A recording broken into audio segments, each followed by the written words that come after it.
Hey YouTube, let's watch a couple ranked games of what might be the best player in the Middle East.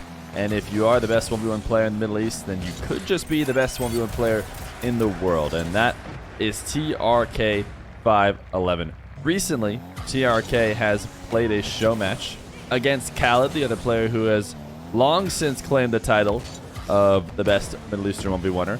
And TRK was able to get a win. It was a close win, but it was a win for TRK. And he has been credited, nice shot here for a second goal, with being one of the best ones players in the scene for a long time. But the only problem is TRK hasn't really been able to get any tournament results. That's what I would say his big downside is. He had maybe one of his best chances to do so recently in the Swamp. The Swamp is a tournament that I ran before the Winter Major. You guys should check it out on the YouTube. There's a playlist with all the games. And it started out with a Swiss stage, and he looked really, really solid in the Swiss stage. The problem is that as soon as he made it into the bracket, he lost in the first round to Kaliers. Kaliers, the twin brother of Rawas, and the not quite as talented 1v1 player as Rawas. So certainly TRK should have been favored in that one. He had gotten wins like a win against Moxie the day before, which suggested that he was capable of taking the whole event, but he just sputtered out a little bit. And TRK had played in another one of my events in the past, I believe FeerFest 1, which had some pool play between lots of top players. TRK was in a pool with Ayub, Oski, and I believe apparently Jack. And I don't think he got any wins in that pool, which was a tough break for him. And then, you got to win, but it was a tiebreaker. He ended up getting last, something like that. So he didn't make it to the playoffs, which was unfortunate. But hey, he has just had a couple bad results, and maybe it is time to see the best of the best from TRK in the next few weeks or months. So right now he's up 5-2 against Hyder. Let's take a look at how he plays. Whenever he's played on stream, he has looked really solid, really great all-around game. Obviously very talented mechanically. To see him taking the ball from the sidewall straight to the net. Unlike Khaled, who probably learned to dominate using his ground game, using his bounce dribbles, and then move towards including more work in the air, I think the aerial game has come a bit more naturally to TRK. Hasn't had to, force or work his way into it. Just the way he likes to play in ones. And it can sometimes result in making some mistakes. Oh, great reset. Hyder actually got a great save. I want to say he, maybe lost to that Kaliers match because he played after, I believe, a long scrim session in that matchup. And there's a chance that, when you're playing a little bit more mechanical-based game, it can be frustrating to not execute on, oh, we're going to get a forfeit here. We're going to get a forfeit from Hyder. He's had enough. 6-2 for TRK. He's about to be 7-2. But we'll hop right in. Another game against Hyder coming up. We hop into the other deserty map. I guess the other one was a farm, not that deserty. But brown map, I would say. This time against Hyder again. As I was saying, TRK maybe got a tough loss due to a long scrim session right before playing in that event. Because it could be harder to keep a consistent aerial game the more burnt out you get during a session, as opposed to players who play real slow ground type games might be able to get away with it a little bit more.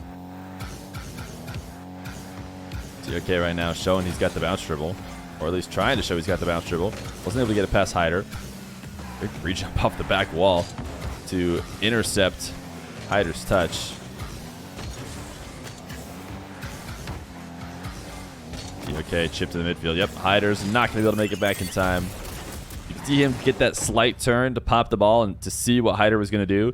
He pops it and he actually turns, immediately back towards his net, because if Hyder ends up staying aggressive, there's a good chance he's going to get a solid shot. But if Hyder turns around, goes back to his net, then there's going to be an opportunity to strike. Oh my goodness, TRK's accuracy right now is just on point. I mean, technically you could argue he missed and therefore he wasn't accurate, but that is not a bad place to put it when you have a defender looking to try and make a save.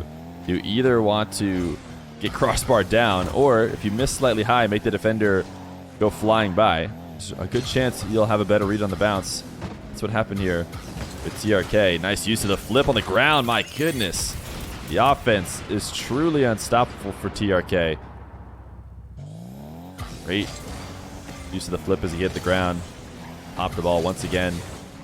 Finding a way to just snipe the post and crossbar with perfection. I mean, normally we talk about that being a bad thing, but not the way TRK is doing it right now. If you can get all the bounces to fall in your favor, then certainly it is not a detriment to your game.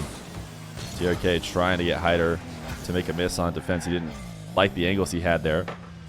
Thought as long as he jumped up and moved around the ball, maybe, just maybe, Hyder would make a mistake. That being said, TRK on the defense. He hasn't been on the defense a lot, but he makes an interception and a counterattack immediately.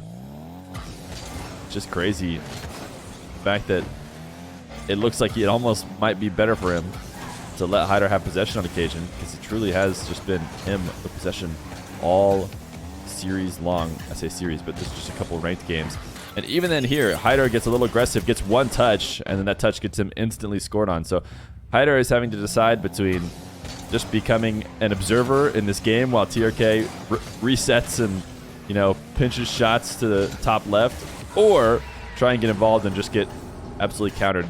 Finally, Hyder is going to get a goal. I mean, he has to play that way. It's hard to really argue any way else. He's got to look to be aggressive and do his best not to leave any openings. And it's not going to be easy by any means, but it's going to be better than letting TRK style and clip on you for 5 straight minutes as you head to a guaranteed loss.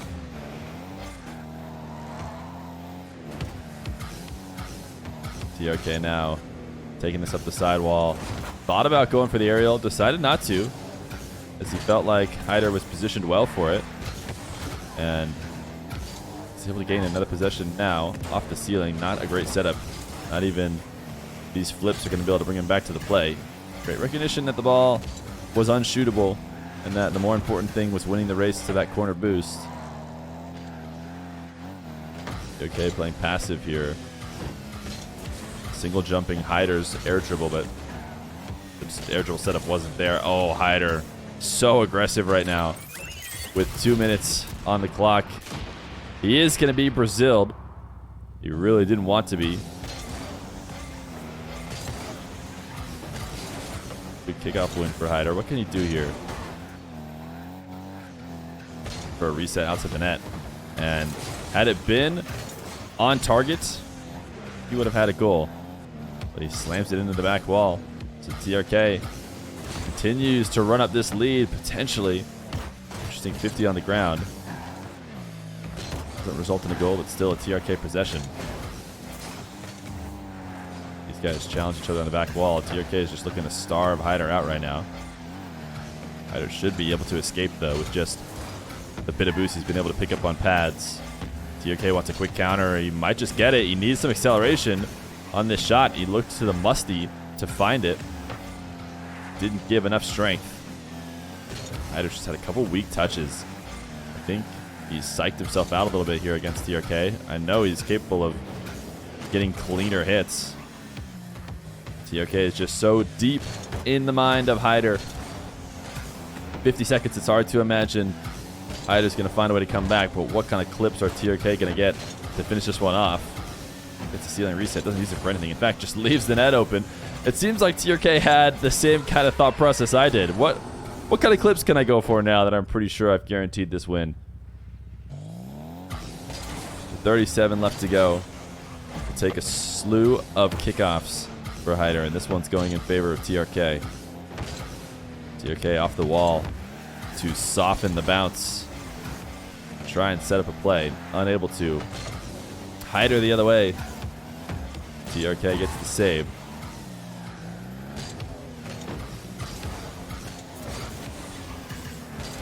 Just to force the ball to midfield. TRK reset into the back corner. Hyder, a chance for a clip for the road. Go out with style, potentially. He got his reset. Hey, look at that. That's what we wanted to see from Hyder. May have lost this game, but he hit a nice clip. Is he going to go to this kickoff? Yes, he is. Instead of forfeiting with 3 seconds. One more chance for a clip.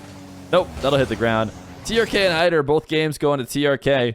He is looking like one of the best in the game. Will we see that to be true when we move into the 1v1 offseason as 3v3 stuff wrap up here? We'll have to see. Also, let me know, guys, this whole replay, I don't know if you guys noticed, we just watched purely from TRK's perspective. We didn't switch over to Hyder ever.